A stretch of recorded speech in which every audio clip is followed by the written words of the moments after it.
was like, I don't know why I feel so like I've known you or known this place for so long.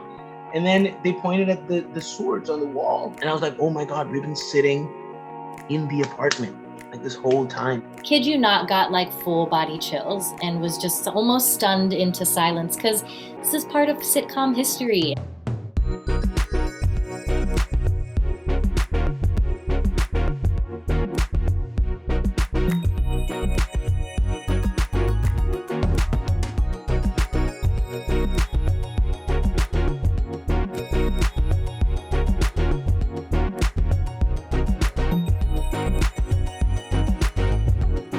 Hi, my name is Tian Tran, and I play Ellen on How I Met Your Father. She is from a small town in Iowa and has recently moved to New York City. She's also recently divorced, so she's moving to the big city to try and reconnect with her brother and also to get back in that dating scene.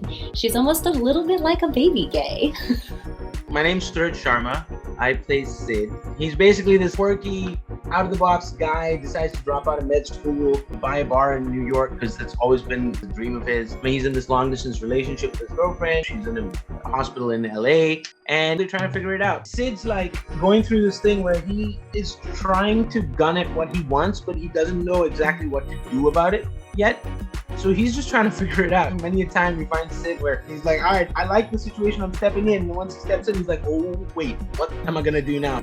I like that about Sid, but I'd like the bar to evolve a little bit, to become a little bit cooler. His situation with Hannah, I hope it works out. I feel extremely honored and lucky to get to play Ellen, who is a queer Asian American adoptee in New York City. There's no teachable moment that she needs to go through. She's with a group of friends that love and support her, and she loves and supports them. So I think it's really exciting to be a part of representation where these stories can be told without the trauma of those intersecting identities. Whether it be ethnic diversity or whether it's sexuality, it's not diversity per se as much as it is normalcy.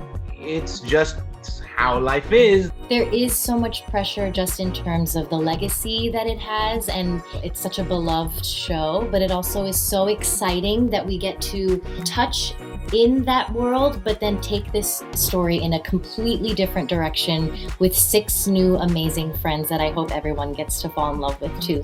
We were going in for our first table read, so we were going to meet everybody in person for the first time. And so we did the table read, and it was fantastic. And I was like, I don't know why I feel like I've known this place for so long. And then they pointed at the swords on the wall. And I was like, oh my God, we've been sitting in the apartment like this whole time. The first time I stepped onto that apartment set, I kid you not, got full body chills and was just almost stunned into silence because this is part of sitcom history. For folks that are coming in to watch How I Met Your Father, whether you're new or whether you are coming from it as a fan of How I Met Your Mother, I think you'll be able to appreciate both the new storylines and the amazing new characters that we have. And if you've been a fan for a long time, there are a lot of satisfying Easter eggs along the way. I don't want to spoil any of those for you, but if you stick with us, I think your How I Met Your Mother heart will be touched in different ways.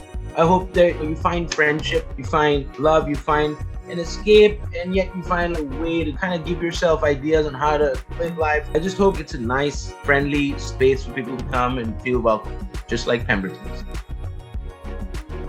Lily and Marshall always I like them a lot.